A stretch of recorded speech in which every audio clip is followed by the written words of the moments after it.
아레오바고는 화면 아래쪽에 보이는 언덕이고요. 뒤쪽에 신전들이 보이는 곳은 아크로폴리스입니다. 사도행전 17장 22절부터 31절에 바울이 아테네 사람들을 대상으로 설교를 했던 곳이 아레오바고입니다. 바울이 아테네의 이교도들을 전도하기 위해 이곳에서 했던 설교의 특징을 보겠습니다. 첫 번째, 투쟁 정신입니다. 바울은 타협의 여지가 없었습니다. 온 성에 우상이 가득한 것을 보고 마음에 격분했다고 합니다. 두 번째 특징은 공통점의 발견입니다. 바울과 아테네 사람들이 모두 같은 인간이라는 점을 강조해서 서로 간의 거리를 좁히고자 노력합니다. 우리 모두가 하나님으로부터 생명과 호흡을 받았고 한 혈통으로 창조된 백성이죠. 사도 바울이 아테네인들과 인간적 연대를 만드는 과정은 우리에게도 중요합니다.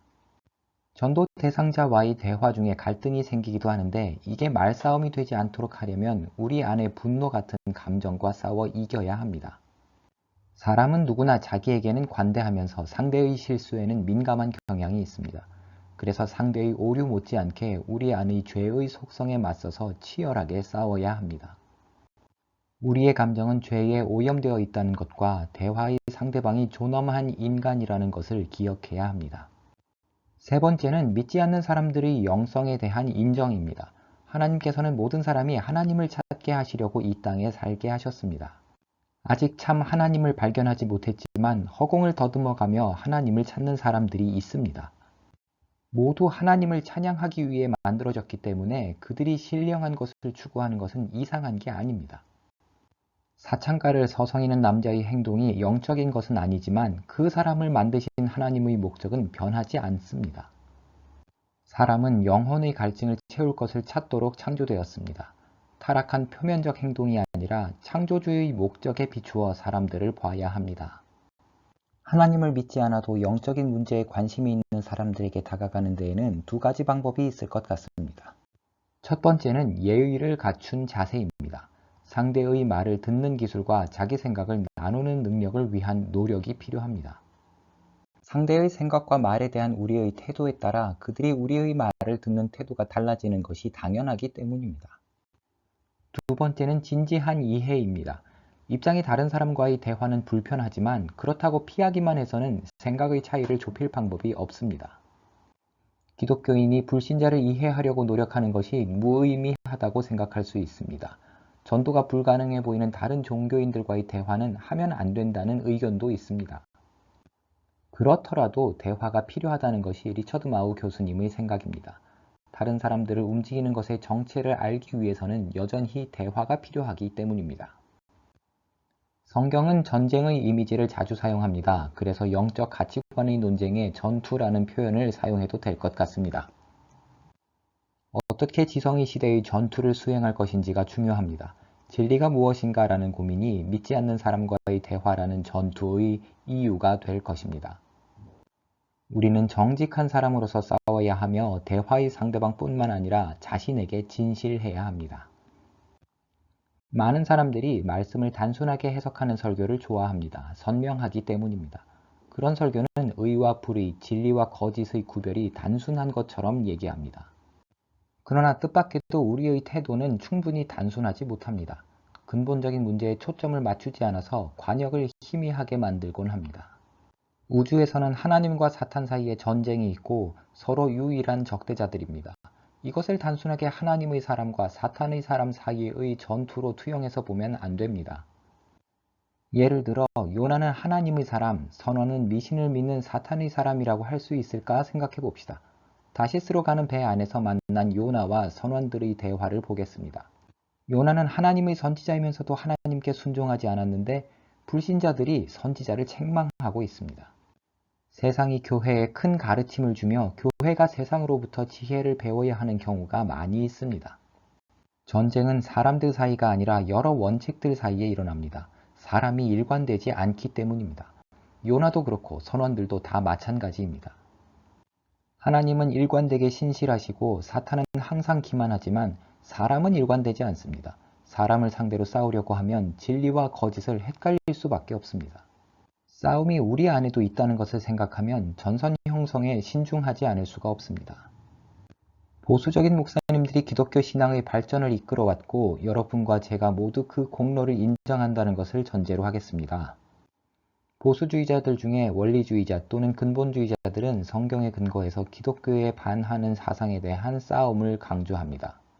한때 원리주의자들은 반지성주의를 지지하는 부류였습니다. 지동설이나 우주의 기원, 진화론과 같은 과학에 맞서 싸웠습니다.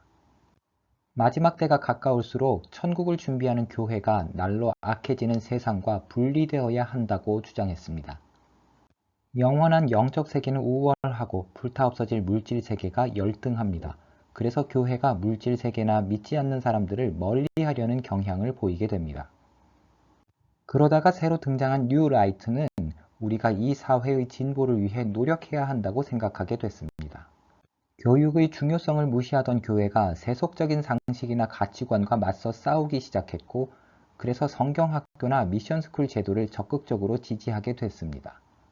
뉴라이트의 목사님들은 우리 일상 속의 일에 대해서도 관심이 많습니다. 성도들이 현대사회 속의 영적 세력을 자각하게 하는 것을 사명으로 생각합니다. 다만 일부 사회 문제에 대한 태도를 기준으로 하나님 편과 사탄의 편으로 사람을 구분하려는 것은 지혜로운 행동이 아닙니다. 우리가 영적 전쟁을 위해 전신갑주를 입고 맞서야 하는 상대는 우리 마음속에도 있다는 것을 생각해야 합니다. 전신갑주는 우리에게 하나님의 말씀을 칼처럼 휘둘러서 다른 사람을 공격하라고 주어진 것이 아닌데 우리는 그런 성향이 있습니다. 동성애자나 양성평등을 주장하는 페미니스트 같은 사람들을 정죄하기 위해 성경 말씀을 인용하기도 합니다. 판단하지 말라는 말씀이나 거짓 증거하지 말라는 말씀에 대하여 본인의 주장은 예외인 것처럼 행동하는 경우도 있습니다. 사도 바울은 원수를 맺는 것과 분쟁과 시기와 분냄과 당 짓는 것과 불리함 같은 것을 육체의 일이라고 했는데 우리의 영적 투쟁도 이런 모습으로 변질될 수 있습니다. 진짜 원수와 싸우면서도 성령의 열매를 우리 안에 만들려면 우리의 사고방식의 변화가 필요합니다. 바울은 로마서 12장에서 하나님의 뜻이 무엇인지 분별하라고 권고합니다. 분별한다는 말은 옳고 그름을 구별하고 영을 시험하는 이성적 행동입니다. 신중함과 겸손이 꼭 필요하며 성급하거나 고정된 사고를 피해야 합니다. 그리스도인으로서 지적 투쟁을 할 때 우리 속에 있는 성향과도 싸워야 합니다. 결론적으로 보수적인 기독교인으로서 진리를 위해 싸우는 것은 당연한 일이지만 바울이 아레오바고에서 보여준 접근 방식을 배울 필요가 있습니다. 바울은 아테네 사람들의 세계관을 연구했습니다. 신전과 묘비명을 연구하고 시를 읽으며 그들의 질문에 대한 대답을 준비했습니다. 그리고 바울은 아테네 사람들이 영적인 것을 추구한다는 증거를 드러냈습니다. 그들의 영적 감수성을 믿었던 바울은 설교 중에 아테네인들의 시를 인용하기도 합니다.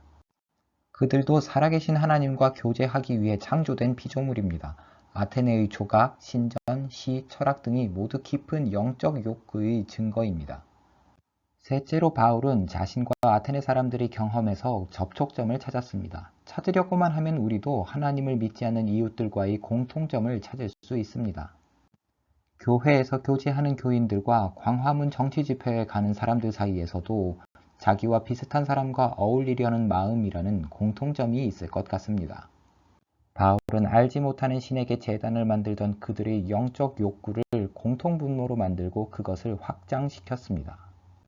위대해야 할 신을 사람의 손으로 만든 것에 가두지 말고 더 원대한 시각으로 봐야 한다며 그들의 시를 인용하기도 했습니다. 마지막으로 네 번째, 바울은 아테네인들에게 진정한 회개를 통해 그리스도에게 돌아오라고 권면했습니다. 분명 바울은 그들에게 접근할 때 복음의 힘으로 밀고 나갔습니다. 쉬운 일은 아니지만 사람들이 주께 돌아오길 원하는 소망이 우리 안에 있어야 합니다. 결국 우리가 전해야 할 메시지는 회개하고 돌아오라는 것이지만 그 사람들을 알기 위해 노력하고 연대감을 만드는 행위들도 그 자체로 훌륭하고 중요합니다. 그리스도의 도를 전하기 위해서는 공감하는 마음을 가지고 모든 세대의 희망과 두려움이 드러나도록 노력해야 합니다. 앞서 1편에서 봤던 사위 부족에 대한 선교의 과정을 돌아보겠습니다. 그들이 예수님을 평화의 왕으로 이해하는 과정이 우리에게도 큰 영감을 줍니다. 선교의 과정은 불신자가 복음을 받아들이는 것뿐만 아니라 말씀을 전하는 사람도 복음이 실제로 어떻게 역사하는지 배우는 기회가 됩니다. 믿지 않는 사람들과의 진지한 대화를 통해서 우리에게도 이와 같은 도전과 깨달음을 얻는 일이 일어나기를 바랍니다.